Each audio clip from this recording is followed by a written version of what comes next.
Hello students, welcome back to my channel Study with Arpita ma'am.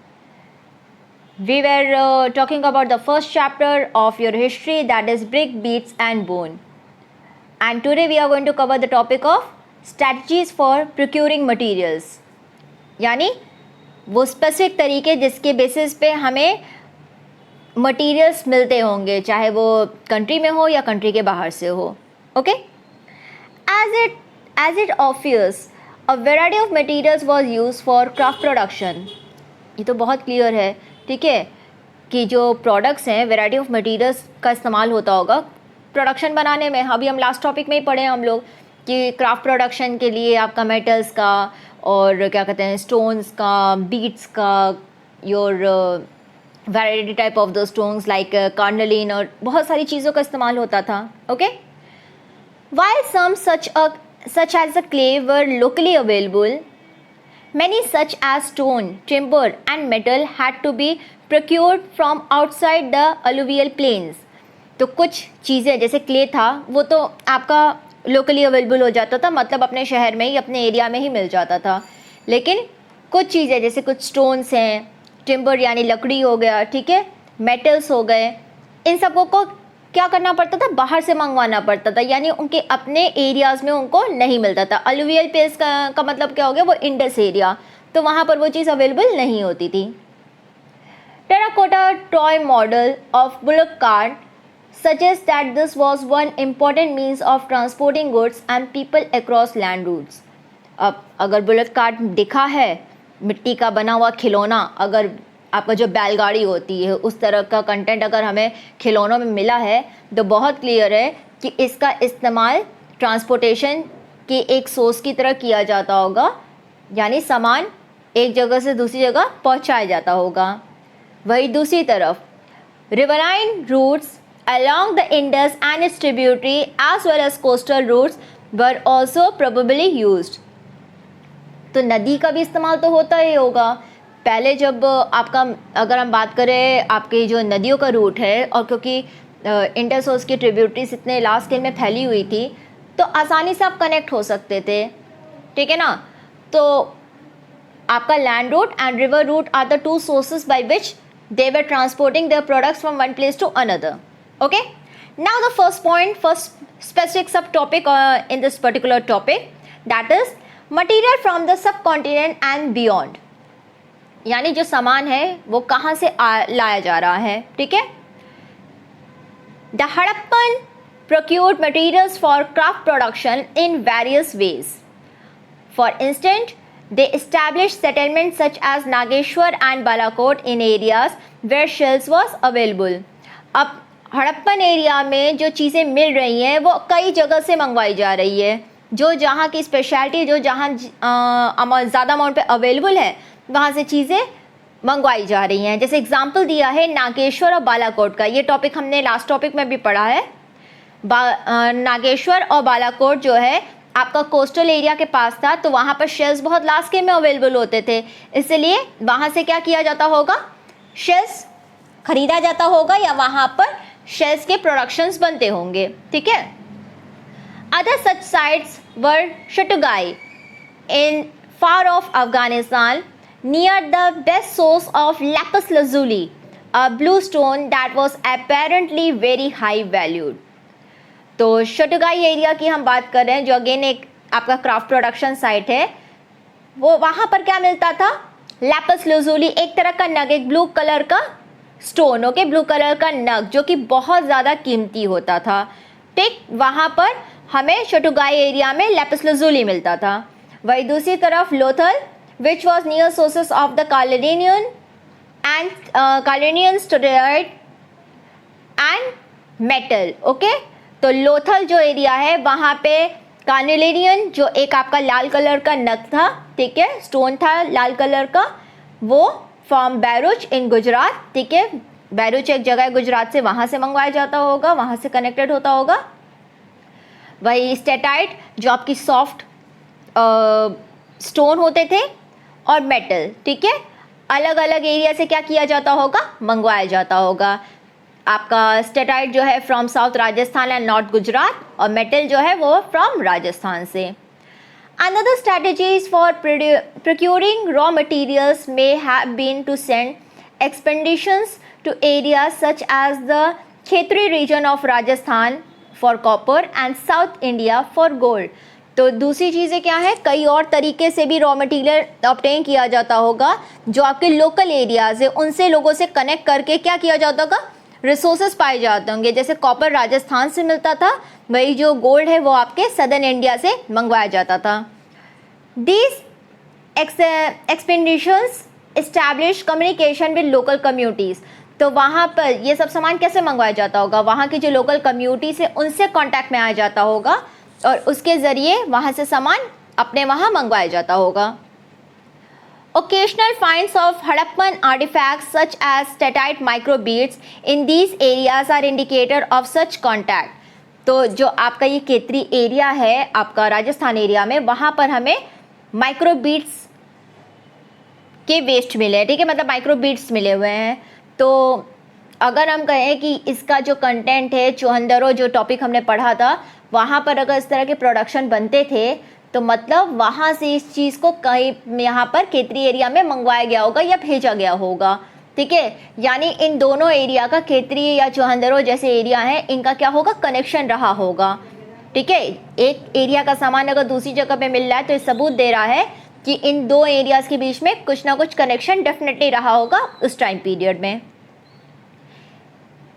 This is evidence in the Khetri areas for what archaeologists call the Ganeshwar Jodhpura culture. Okay, तो जो ये आपका contact है ये सबूत देता है कि वहाँ का जो कल्चर है वो क्या है, आपका एक एक्सेप्शनल कल्चर है। उस कल्चर का नाम क्या है, गणेश्वर जोधपुरा कल्चर। ओके, जो जिसके लिए खेतरी एरिया क्या था, फेमस था। With its distinctive non Harappan portray and N unusual wealth of copper object. तो ये एरिया स्पेशली क्या है, आपका एक अलग तरह के पॉट बनाता था, मिट्टी के बर्तन या मिट्टी के घड़े टाइप का कॉन्सेप्ट बनाता था। वही दूसरी तरफ बहुत फेमस है अपने कॉपर ऑब्जेक्ट्स के लिए, क्योंकि यहाँ से कॉपर मंगवाया जाता था। तो मतलब है कि कॉपर का बहुत बड़ा रिसोर्स ये खेतरी एरिया रहा होगा। Okay, It is possible that the inhabitants of these regions supplied copper to the Harappans. तो क्योंकि इन लोगों के बीच में कहीं ना कहीं इनके कॉपर्स का जो सोर्स है वो हमें दूसरे एरियाज में मिला है, तो कहा जाता है कि हड़प्पन एरियाज़ के जो लोग रहे होंगे उन्होंने क्या इनसे कांटेक्ट किया होगा और इनसे ये लोग कॉपर शायद खरीदते होंगे। ओके, तो इस तरह से पता चल रहा है कि कैसे दूसरे एरिया से क्या होंगे, कनेक्टेड रहे होंगे हम लोग।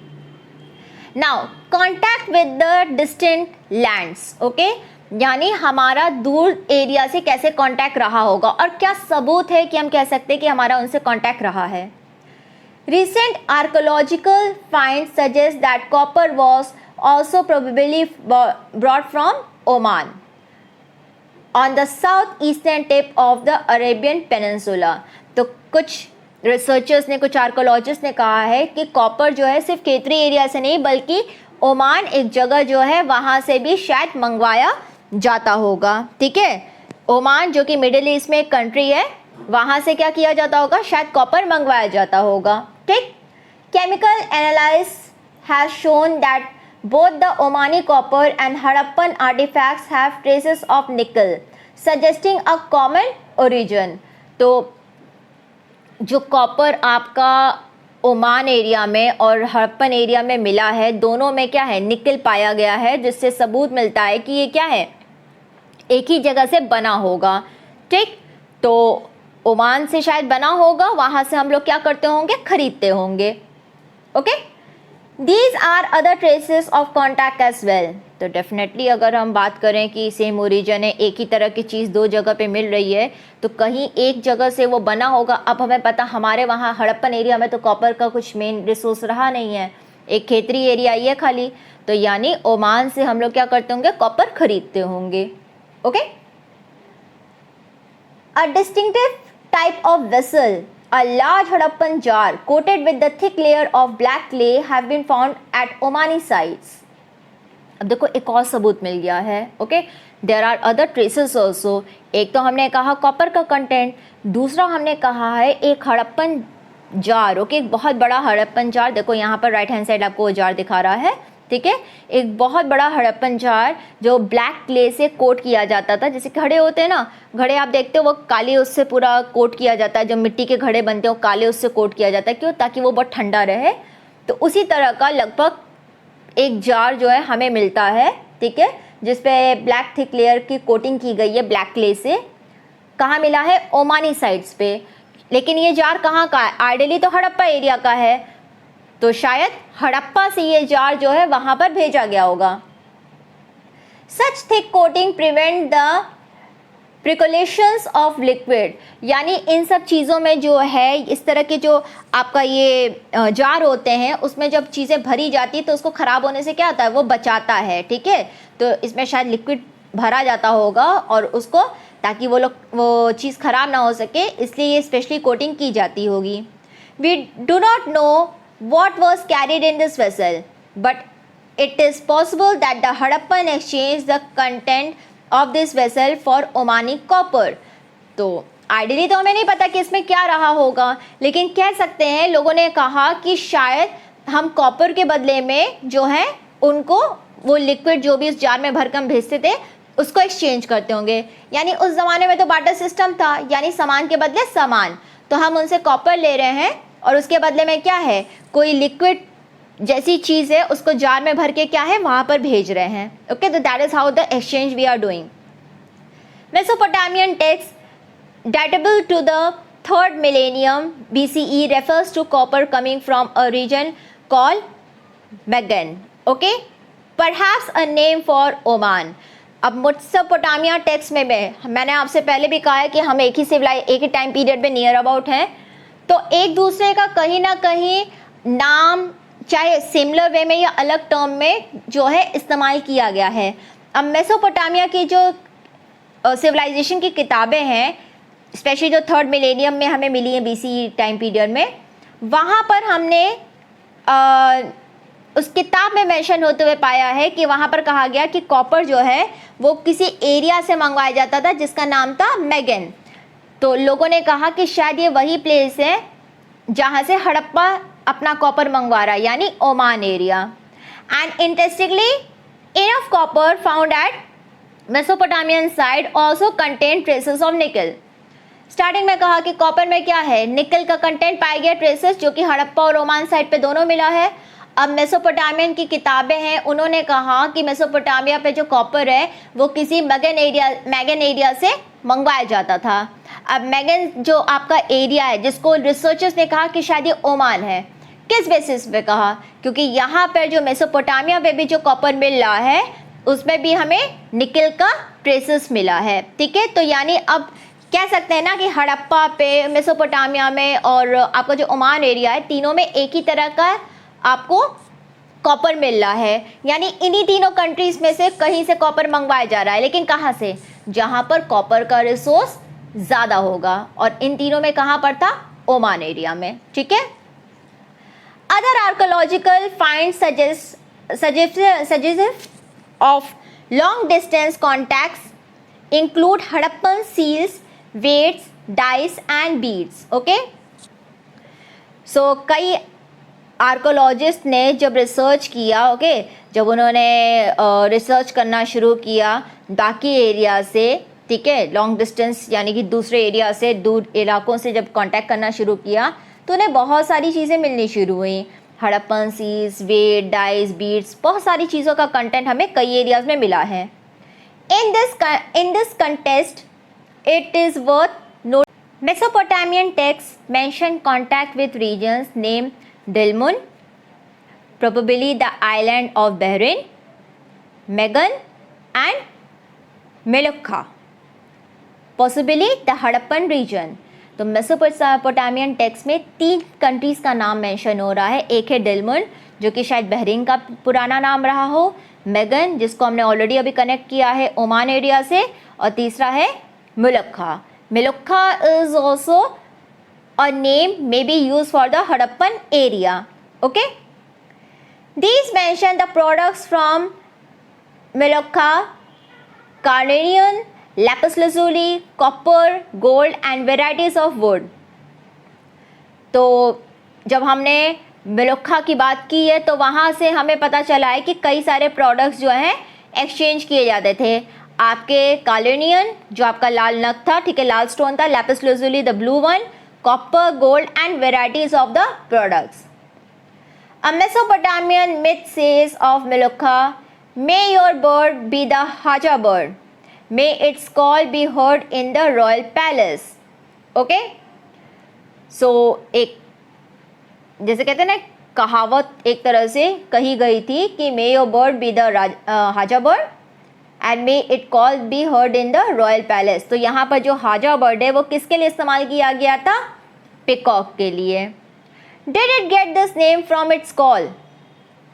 It is likely that communication with Oman, Bahrain or Mesopotamia was by sea. Mesopotamian texts referred to Meluka as a land of seafarer. Beside, we find depiction of ships and boats on seals. Okay?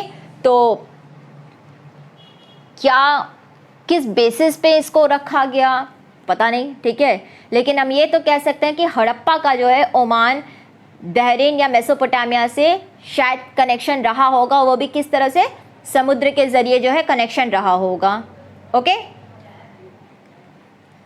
और Mesopotamian text में already मेलोखा को जो है land of सी फारर कहा गया है, ठीक है, जो सी से ट्रेवल करने वाले लोग हैं उससे कनेक्टेड एरिया को ऑलरेडी मेंशन किया गया है. और दूसरी चीज़, हमें जो हड़प्पन सील है उस पर भी शिप और बोट की सिंबल्स मिले हैं.